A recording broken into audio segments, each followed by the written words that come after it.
Chapter 9. Well, said the wart as he woke up in his own bed next morning, what a horrible grand crew. Kay sat up in bed and began scolding like a squirrel. Where were you all last night? He cried. I believe you climbed out. I should tell my father and get you tanned. You know we aren't allowed out after curfew. What have you been doing? I looked for you everywhere. I know you climbed out.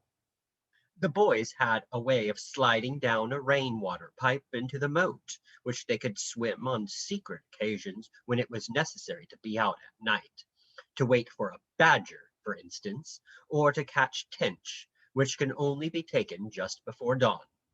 Oh, shut up, said the wart. I'm sleepy. Kay said, wake up, you beast. Where have you been? I shan't tell you. He was sure that Kay would not believe the story, but only call him a liar and get angrier than ever. If you don't tell me, I shall kill you. You won't then. I will. The wart turned over on his other side. Beast, said Kay.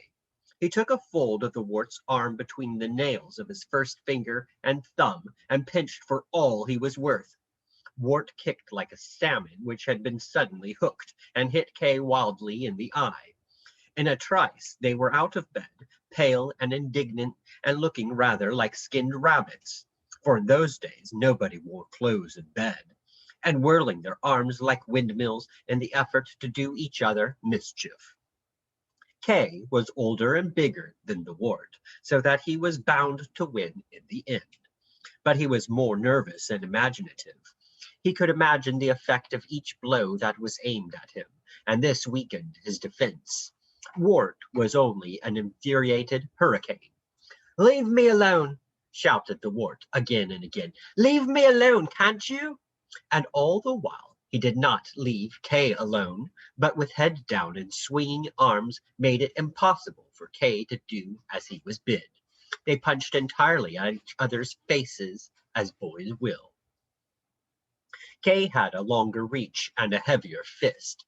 He straightened his arm out, more in self-defense than in anything else, and the wart smacked his own eye upon the end of it. The sky became a noisy and shocking black, streaked outwards with a blaze of meteors. The wart began to sob and pant. He managed to get in a blow upon his opponent's nose, and this began to bleed. Kay lowered his defense, turned his back upon the wart, and said in a cold, snuffing, reproachful voice, Now it's bleeding. The battle was over. Kay lay upon his back on the stone floor, bubbling blood out of his nose, and the wart, with a black eye, fetched the enormous key out of the door to put down Kay's back. Neither of them spoke. Presently Kay turned over on his face and began to sob. He said, Merlin does everything for you, but he never does anything for me. At this, the wart felt he had been a beast. He dressed himself in silence and hurried off to find Merlin. On the way, he was caught by his nurse. Ah, you little helot, exclaimed she, shaking him by the arm. You've been a-battling again with that there Master Kay. Look at your poor eye. I do declare, it's enough to baffle the College of Sturgeons.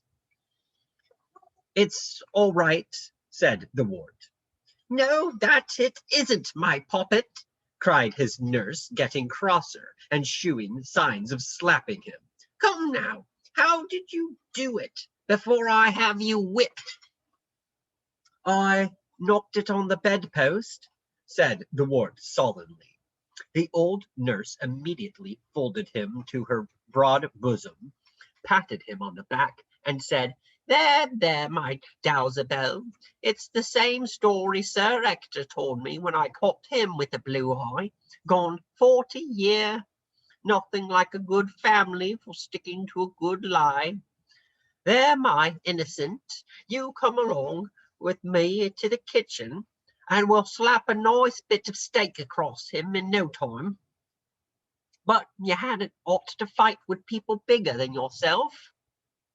It's all right, said the wart again, disgusted by this fuss, but fate was bent on pushing him and the old lady with fate was bent on pushing him, and the old lady was inexorable. It took him half an hour to escape, and then only at the price of carrying him a juicy piece of raw beef which he was supposed to hold over his eye. Nothing like a mealy rump for drawing out the humours, his nurse had said, and the cook had answered, Us han't seen a sweeter bit of raw since Easter, no, nor a bloodier. I will keep the foul thing for Balin, thought the wart, resuming his search for his tutor. He had found him without trouble in the tower room which he had chosen when he arrived. All philosophers prefer to live in towers, as may be seen by visiting the room which Erasmus chose in his college at Cambridge.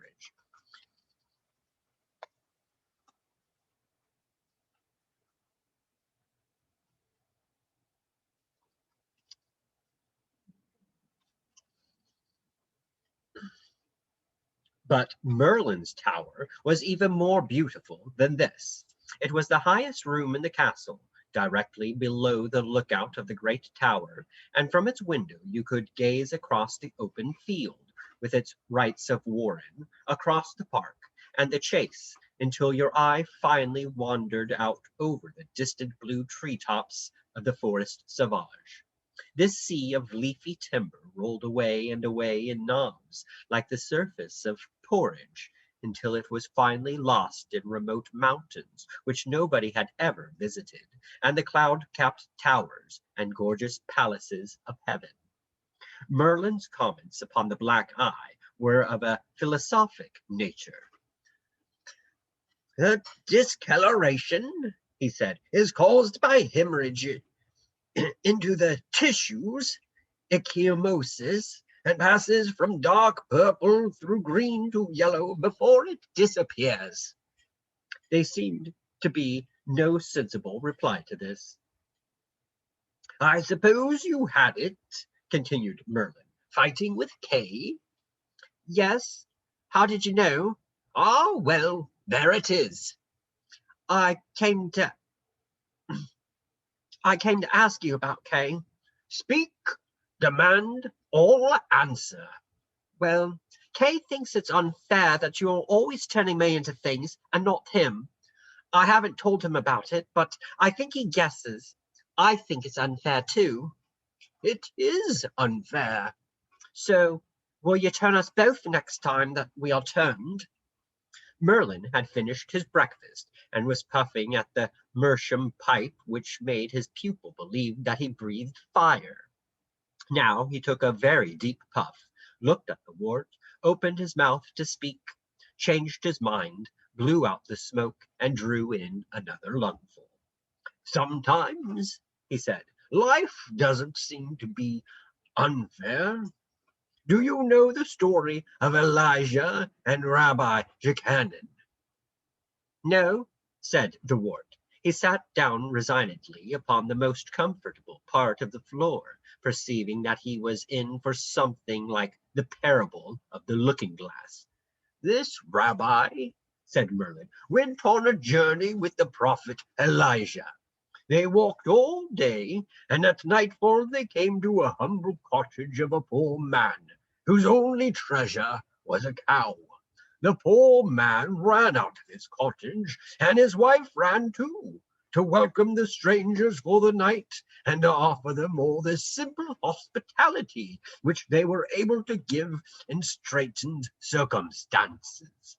Elijah and the rabbi were entertained with plenty of cow's milk, sustained by homemade bread and butter, and they were put to sleep in the best bed while their kindly host lay down before the kitchen fire. But in the morning, the poor man's cow was dead. Go on. They walked all the next day, and came that evening to the house of a very wealthy merchant, whose hospitality they craved. The merchant was cold and proud and rich, and all that he would do for the prophet and his companion was to lodge them in a cowshed and feed them on bread and water. In the morning, however, Elijah thanked him very much and sent for a mason to repair one of his walls, which happened to be falling down, as a return for his kindness. The Rabbi Jachannan, unable to keep silence any longer, begged the holy man to explain the meaning of his dealings with human beings.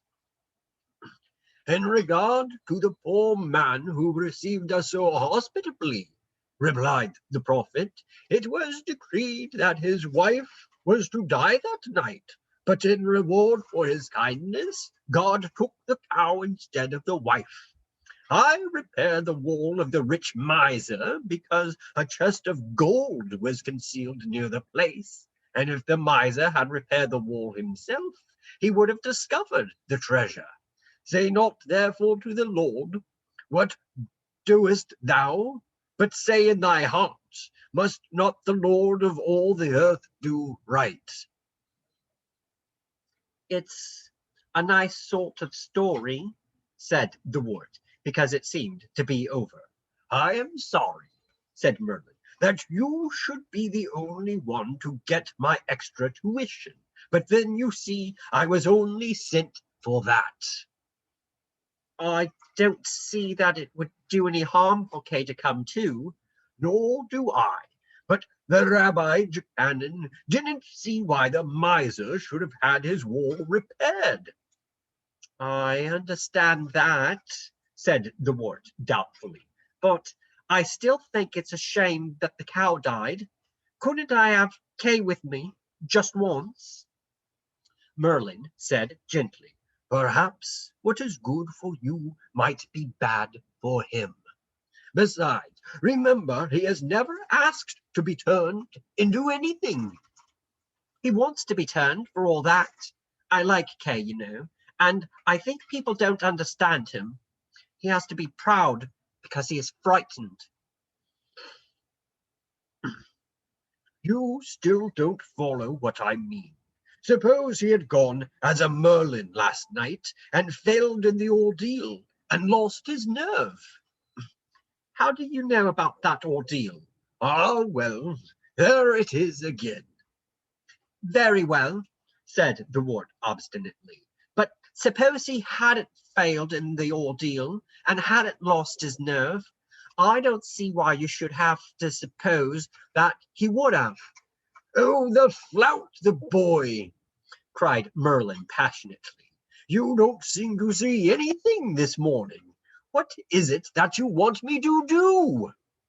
Turn me and Kay into snakes or something.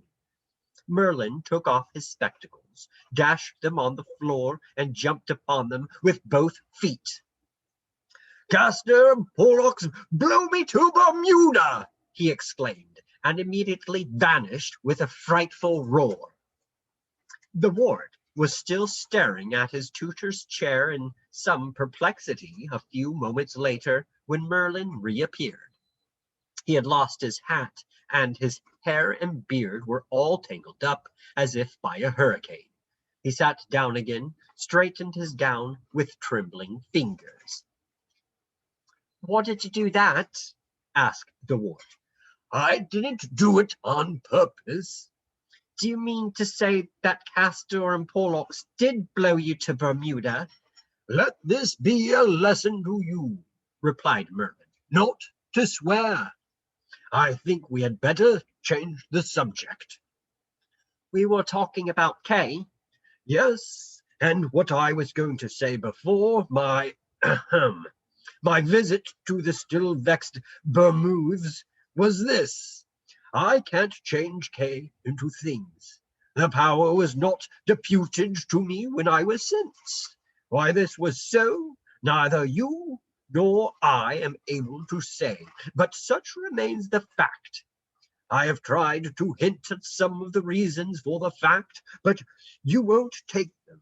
So you must just accept the fact in its naked reality.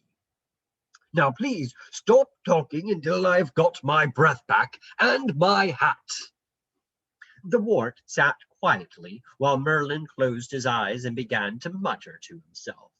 Presently, a curious black cylindrical hat appeared on his head. Merlin examined it with a look of disgust and said bitterly, "And they call this service?" and handed it back to the air. He closed his eyes and produced with growing indignation in rapid succession this,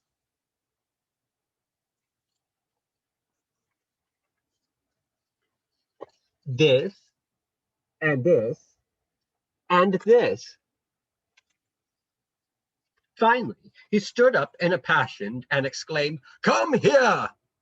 The wart and Archimedes looked at each other, wondering which was meant. Archimedes had been sitting all the while on the window-sill and looking at the view, for, of course, he never left his master. But Merlin did not pay them any attention. "Now," said Merlin furiously, apparently to nobody, "do you think you are being funny?" "Very well, then. Why do you do it?" "That's no excuse. Naturally, I meant the one I was wearing." "But wearing now, of course, you fool. I don't want a hat I was wearing in 1800. Have you no sense of time at all?" Merlin took off his sailor hat and held it out to the air for inspection. "This is an anachronism," he said severely. "That's what it is, a beastly anachronism." Archimedes seemed to be accustomed to these scenes, for he now said in a reasonable voice, "Why don't you ask for the hat by name, master? Say, 'I want my magician's hat,' not 'I want the hat I was wearing.'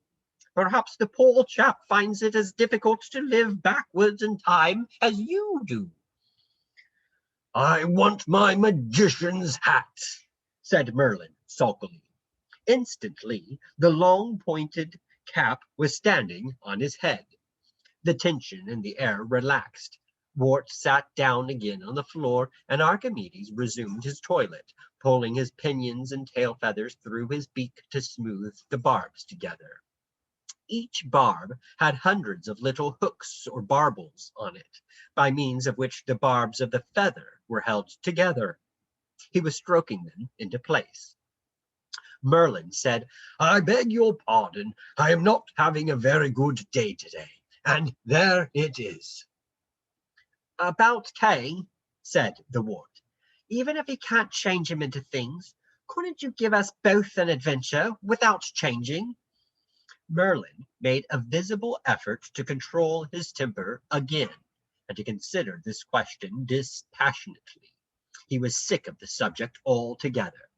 "I can't do any magic for Kay," he said slowly, "except my own magic that I have, anyway. Backsight and insight and that. Do you mean anything I could do with that?"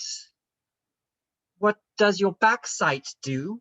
"It tells me what you would say is going to happen, and the insight sometimes says what is or was happening in other places." "Is there anything happening just now? Anything that Kay and I could go to see?" Merlin immediately struck himself on the brow and exclaimed excitedly, "Now I see it all! Yes, of course there is, and you are going to see it. Yes, you must take Kay and hurry up about it. You must go immediately to Mass. Have breakfast first and go immediately after Mass. Yes, that's it. Go straight to Hobbs' strip of barley in the open field and follow that line until you come to something. That will be splendid, yes. And I shall have a nap this afternoon instead of that filthy Simule Logicales. Or have I had the nap?"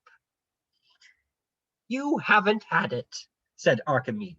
"That's still in the future yet, master." "Splendid, splendid. And mind, Walt, don't forget to take Kay with you so that I can have my nap." "What shall we see?" asked the wart. "Oh, don't plague me about a little thing like that. You run along. Now, there's a good boy. And mind you, don't forget to take Kay with you. Why ever didn't you mention it before? Don't forget to follow beyond the strip of barley. Well, well, well. This is the first half holiday I've had since I started this confounded tutorship. First, I think I shall have a little nap before luncheon, and then I think I shall have a little nap before tea. Then I shall have to think of something I can do before dinner. What shall I do before dinner, Archimedes?" "Have a little nap, I expect," said the owl, coldly, turning his back upon his master, because he, as well as the wart, enjoyed to see life.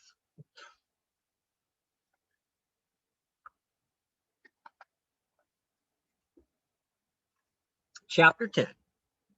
Wart knew that if he told the elder boy about his conversation with Merlin, Kay would very probably refuse to be condescended to and not come. So he said nothing. It was strange, but their battle had made them friends again, and each could look the other in the eye with a kind of confused affection. They went together unanimously, though shyly, without the need for explanations, and found themselves standing at the end of Hobbs' barley strip after Mass, without the wart having to use any ingenuity. When they were there, it was easy. "Come on," said the wart. "Merlin told me to tell you that there was something along here that was specially for you." "What sort of thing?" asked Kay. "An adventure. "How do we get to it?" We ought to follow along the line which this strip makes, and I suppose that would take us into the forest. We should have to keep the we shall have to keep the sun just there on our left, but allow for its moving." "All right," said Kay. "What is the adventure?" "I don't know." They went along the strip and followed its imaginary line over the park and over the chase, keeping their eyes skinned all the time for some miraculous happening. They wondered whether half a dozen young pheasants they started had anything curious about them, and Kay was ready to swear that one of them was white. If it had been white, and if a black eagle had suddenly swooped down upon it from the sky, they would have known quite well that wonders were afoot, and that all they had to do was to follow the pheasant or the eagle until they reached the maiden in the enchanted castle. However, the pheasant was not white, and no eagle appeared. At the end of the forest, Kay said, "I suppose we shall have to go into this." "Merlin said to follow the line." "Well," said Kay, "I'm not afraid. If the adventure was specially for me, it's bound to be a jolly good one." they went in and were surprised to find that the going was not bad at all. It was about the same as a big wood might be nowadays, whereas the common forest of those times were much more like a jungle in the Amazon. There were no pheasant shooting proprietors then to see that the undergrowth was thinned, and not 1,000th part of the number of the present day timber merchants who prune away judiciously at the few remaining woods. The most of the forest sauvage was almost impenetrable, an enormous barrier of eternal trees, the dead ones fallen against the live and held to them by ivy, the living struggling up in competition with each other towards the sun which gave them life, the floor boggy through lack of drainage, or tindery from old wood so that you might suddenly tumble through a decayed tree trunk into an ant's nest, or laced with brambles and bindweed and honeysuckle and convolvulus and teasels and the stuff which country people called sweethearts, until you would be torn to pieces in 3 yards. This part was good, Hobbs' line pointed down what seemed to be a succession of glades, shady and murmuring places in which the wild thyme was droning with bees. The insect season was past its peak, for it was really the time for wasps on fruit, but there were many fritillaries still, with tortoise shells and red admirals on the flowering mint. Wart pulled a leaf of this and munched it like chewing gum as they walked. "It's queer," he said, "but there have been people here. Look, there is one hoof mark, and it was shod." "You don't see much," said Kay, "for there is a man." Sure enough, there was a man at the end of the next glade, sitting with a wood axe by the side of a tree which he had felled. He was a queer-looking, tiny man with a hunchback and a face like mahogany, and he was dressed in numerous pieces of old leather, which he had secured about his brawny legs and arms with pieces of cord. He was eating a hunch of bread and cheese with a knife which years of sharpening had worn into a mere streak, leaning his back against one of the highest trees that they had ever seen. The white flakes of wood lay all about him. The dressed stump of the felled tree looked very new. His eyes were bright like a fox's. "I expect he will be the adventure," whispered Wart. "Pooh," said Kay. "You have knights in armor, or dragons, or things like that in an adventure, not dirty old men cutting wood." "Well, I'm going to ask him what happens along here, anyway." They went up to the small munching woodman, who did not seem to have seen them, and asked him where the glades were leading to. They asked 2 or 3 times before they discovered that the poor fellow was either deaf or mad or both. He neither answered nor moved. "Oh, come on," said Kay.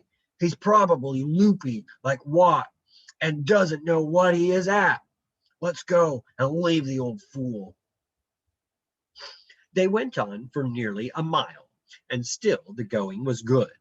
There were no paths exactly, and the glades were not continuous.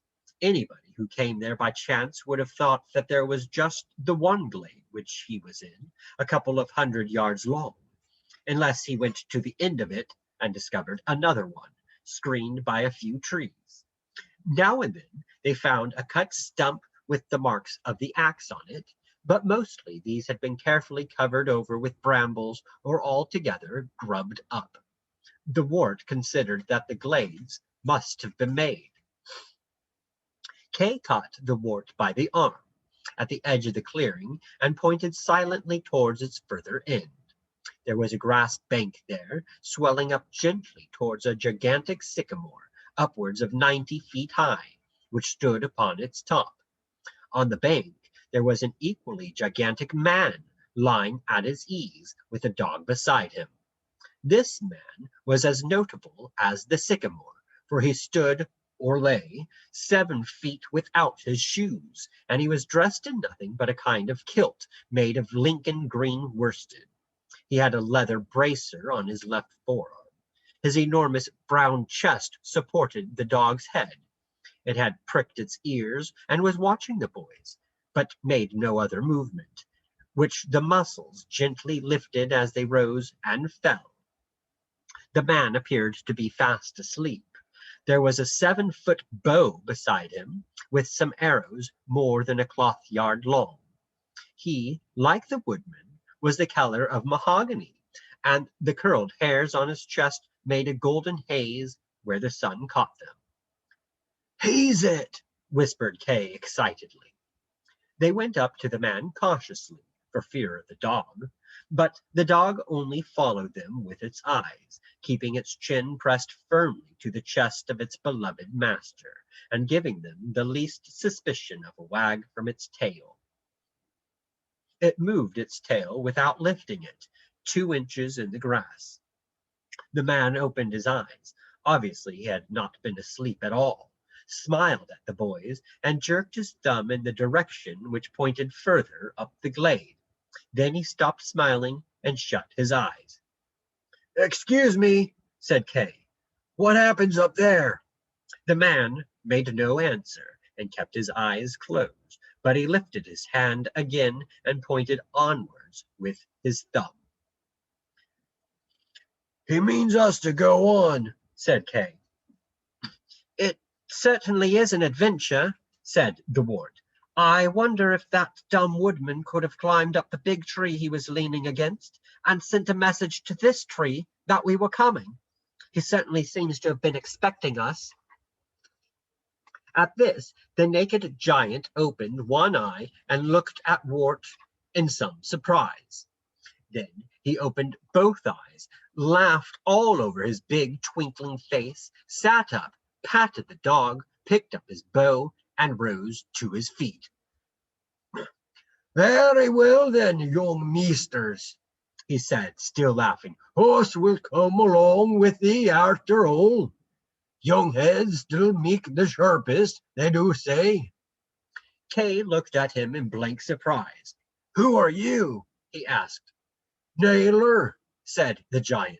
John Naylor, in the wide world it were, till us come to be a man of the wood. Then 'twere John Little for some time, in the wood, like, but mostly folks put it backwards now and calls us Little John. Oh, cried the wart in delight. I've heard of you often when they tell stories in the evening of you and Robin Hood. Not Hood, said Little John reprovingly. That bain't the way to name un, master, not in the wood.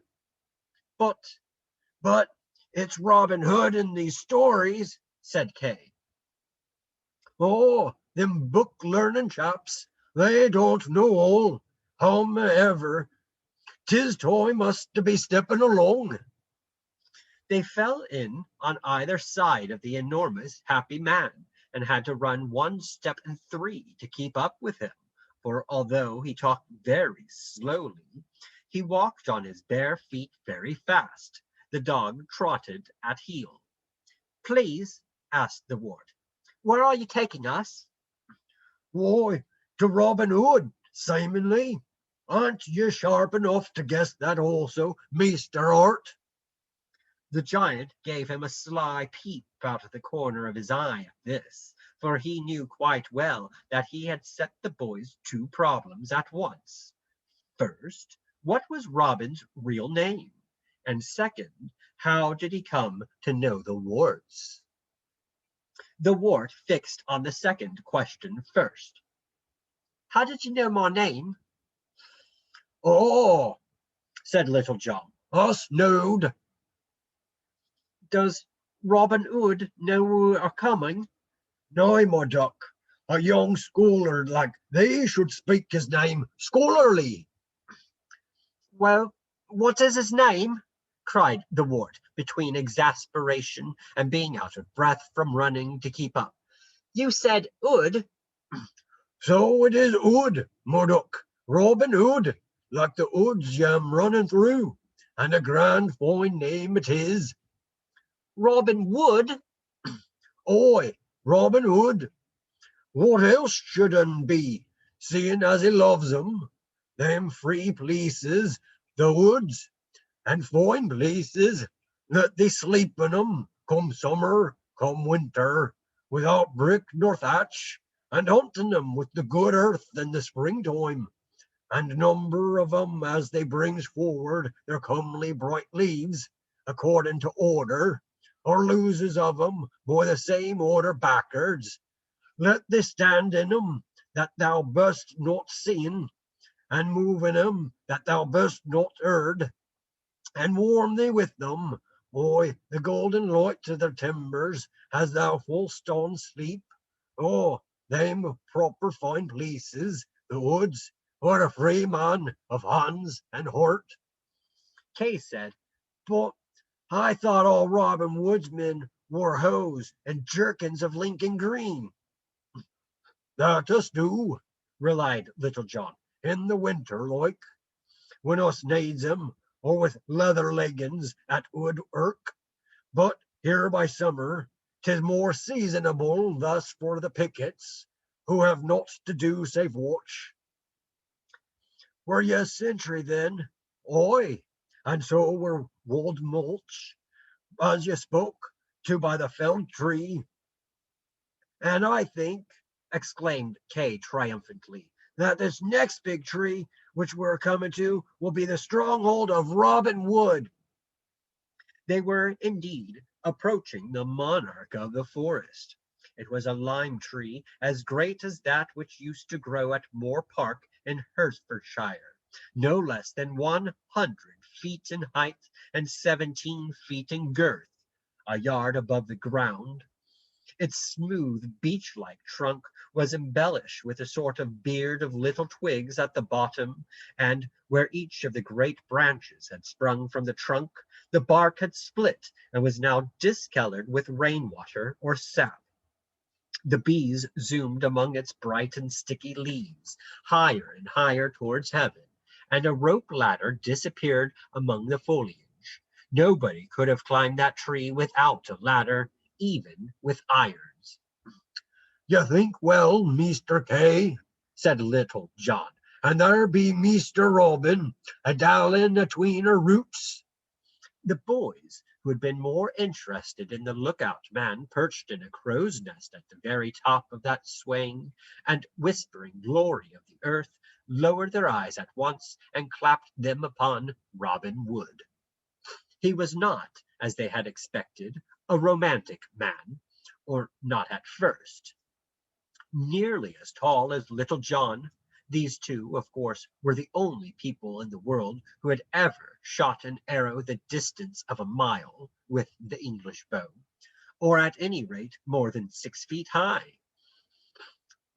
He was a sinewy fellow whose body did not carry an ounce of fat. He was not half naked, like John, but clad discreetly in faded green with a silvery bugle at his side.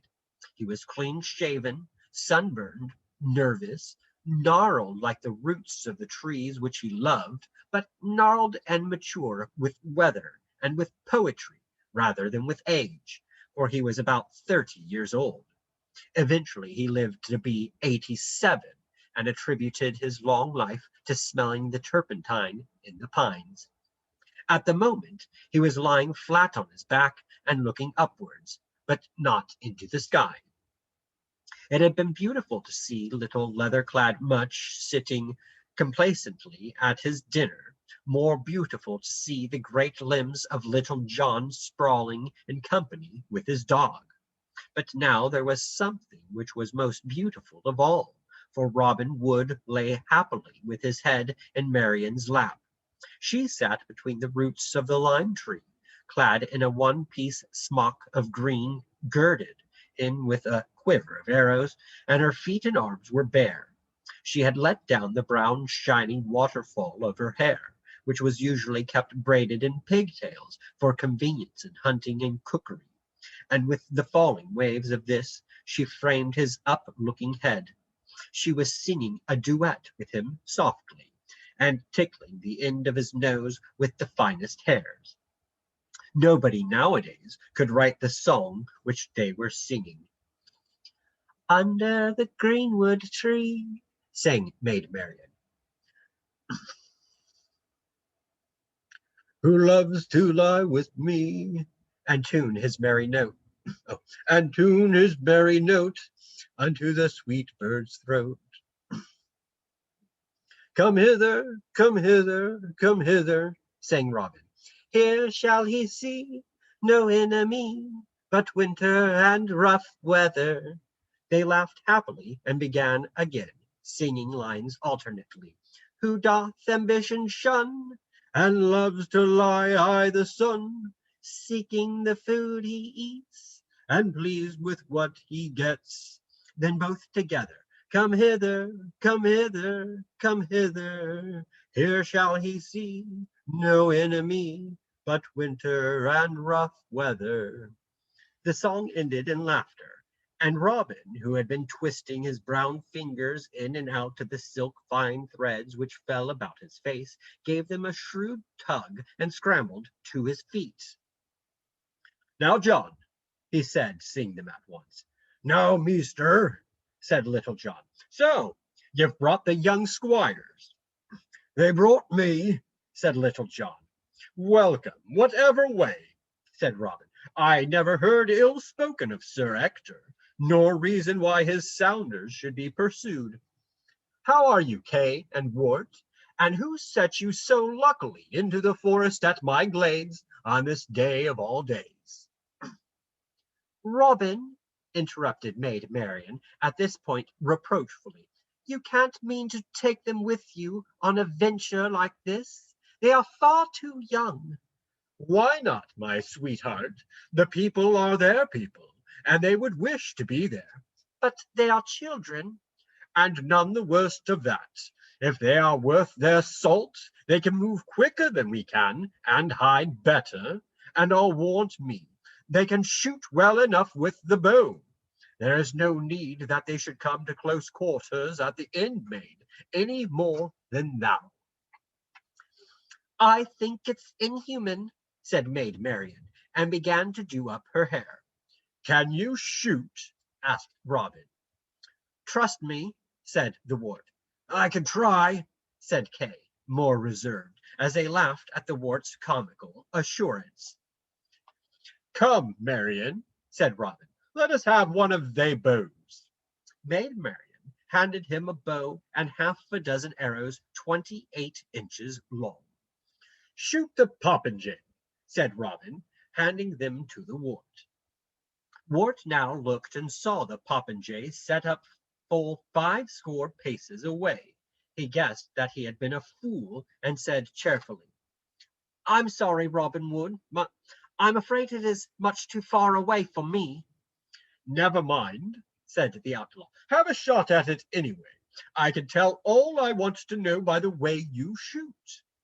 The wart fitted his arrow as quickly and neatly as he was able, set his feet wide in the same line as he wished his arrow to go, squared his shoulders, drew the bow to his chin, sighted on the mark, raised his point through an angle of about 20 degrees, aimed 2 yards to the right, because he always pulled to the left in his loose, and sped his arrow. It missed, but not so badly. Now, Kay, said Robin. Kay went through the same motions and also made a pretty good shot. Each of them had held the bow the right way up, had quickly found the cock feather and set it outwards. Each had taken hold of the string to draw the bow. Most boys who have not been taught are inclined to catch hold of the nock of the arrow when they draw, between their finger and thumb. But of course, a proper archer pulls back the string with his first 2 or 3 fingers and lets the arrow follow it. Neither of them had allowed the point to fall away towards the left as they drew, nor struck their left forearms with the bowstring, 2 common faults with people who don't know, and each had loosed evenly without a pluck. Good, said Robin. No lute players here. Ah, said Little John, it weren't bad for boys, but suppose you show 'em Mr. Hood. Is it a match, John? Asked Robin, smiling. These 2 men were the oldest of rivals with a bow in England, and could never forbear to take one another on in competition. Go on, said Marian. You 2 are like children. Us ain't never fled afore a challenge, Mr. Hood, said Little John slowly, his eyes twinkling, as thee knows to thy cost. Get on, man, said Robin. You know I could beat you with one hand behind my back. Little John deliberately put the toe of his great bow against the inside of his instep, pulled the grip outward with his mighty right fist, and slipped the string into place with his left hand. It was a movement like an absent-minded caress, but probably nobody else except Robin could have strung his bow. "'Tis for a buffet, meester?" he inquired, grinning at Robin with sly challenge. "A buffet," said the captain of the outlaws. "Go on, and I'll let you off with a light stroke." Little John lumbered himself into position and remarked philosophically, Folks say the last laugh rings merriest. With this, in a limber flash which had nothing to do with his bear-like movements and slow speech, the fugitive, who had once been called Naylor, had raised, drawn, loosed, and lowered his bow, apparently without aiming it, and the arrow was saying in the heart of the popinjay, before cleaving straight through it and bearing its point in the ground. Shaky loose, Said Robin, from 2 yards behind him, and as Little John turned round to smile at his captain, but before he could turn back again towards the popinjay, the captain's arrow also was cutting through the bird of straw. Wart noticed that where he and Kay had been compelled to aim their woman's bow 20 degrees above the mark, Robin and Little John were still loosing well below it, although it was 100 yards away. The boys had been given Maid Marian's bow to shoot with because they could not have drawn any other. Its draw was a horizontal pull of only 25 or 30 pounds, while Robin and his lieutenant were opening arcs with a force of anything up or above 100. If you have ever attempted to lift 100 weight upwards from the ground, with all your stature to help you, you will be able to appreciate the steady force which the two greatest English archers were able to exert, not upwards, but horizontally. Robin, said Maid Marian sharply, you are being a baby. You will just go on and on until each of you has had a dozen shots, and then one or the other of you will miss, and the conqueror will claim the right to give him a smack. How can you be so childish? I want to beat John here, said Robin Wood plausibly, because otherwise he will become insubordinate. insubordinate. Insubordinate fiddlesticks. Leave your silly competition and send these boys away to their father. That I won't do, said Robin, unless they wish to go. It is their quarrel as much as it is mine. What is the quarrel? Asked Kay. Robin threw down his bow and sat cross-legged on the ground, drawing Maid Marian to sit beside him. His face had suddenly gone grim. It's the anthropophagy, he said. The boys looked so blank that he took a breath and began to explain. Perhaps you have never heard of the anthropophagy. I don't blame you. There were none of these bad creatures in old England until a few years ago, when my Lord of Lilford liberated a pair at Oundle. Now they swarm and increase daily, to the menace of true woodmen of the old breed. They live like outlaws in the woods, just as we do, but the arrows they use are poisoned. They are cannibals, too. Nobody can stand against them, for our arrows are not mortal unless they strike a mortal blow, while theirs kill horribly, even with a scratch. What sort of arrows are they? They paint them black and yellow like wasps. They are cunning archers, especially the Nysites from Sir Bitham, and the murders grow more pestilent every week. It is not that they waylay fat abbots, or occasionally string up an oppressive moneylender or an unjust nobleman protected by the laws of his class. They are bad, wild creatures. They give nothing to the poor. Only living in the worst quarters of the forest, they creep out like wolves or adders and assassinate any person that they see. They kill us for the pox. There were Wold Matthew, said Little John bitterly, struck as he were making huddles. Peter they killed sleeping. Walter fell as he stooped to draw water. And Colin at my side barked like a dog before he fell on his face. They had a shot at me once, said the wart. They make no distinction of man, woman, or child. Are you at war with these people? Asked Kay. I am sworn to exterminate them, said Robin. A silence fell upon the four speakers under the tree. Robin sat with an arrow in his hand and cut moodily at the turf with its point. For 4 months now, said he, my scouts have sought their stronghold. By day and by night, in all weathers, they have rested where the track took them, eaten little, slept less. They have come back to me weary with their reports, and fallen on sleep when they had scarce done speaking. Many have not come back. Last week we traced them to their nest. It must be a surprise attack. They are wasps and must be destroyed like wasps. If we marched upon them in daylight or offered them fair battle, they would fly. Their troops would melt away before us in the undergrowth, only to hang about our wings on the march home and to shoot invisibly, using their deadly arrows. It must be an attack from which not one escapes. We shall make it in the darkness this evening, because then they will hold a feast. What this feast is concerns you, Kay and Wart, more than it concerns me. Have they caught one of our people? They have caught the dog boy. This morning, when he took the hounds out for their roll in the grass, Cavall chased a rabbit into the edge of the forest. The dog boy called him, but he did not come. He went after him and could see nothing. He turned round at a slight noise and found himself surrounded by Cyopos, one of whom was holding Cavall by the muzzle so that he could not bark.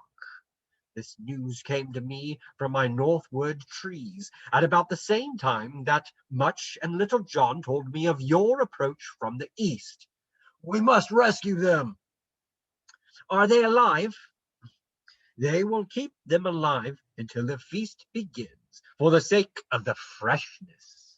They have kept one other alive also, for tonight is to be one of their nights of sacrifice. Who is the other? It is an old man called Wat, a harmless old person who used to live wild in the forest, supporting himself on grass and roots and acorns. He had no nose. That is our man too, said the Wart. He lived in our village before he lost his wits. Why, it was he who bit off the dog boy's nose. Fancy his living on acorns. We all thought he was a terrible old man who bit off children's noses, the sort of ogre of the forest. Well, said Robin, he is a tamed ogre now, poor fellow. What of it then, Mr. Kay? Asked Little John after a long pause. Will he leave thy men to be eaten? Or, said Robin, do you come with us? There was no need to reply.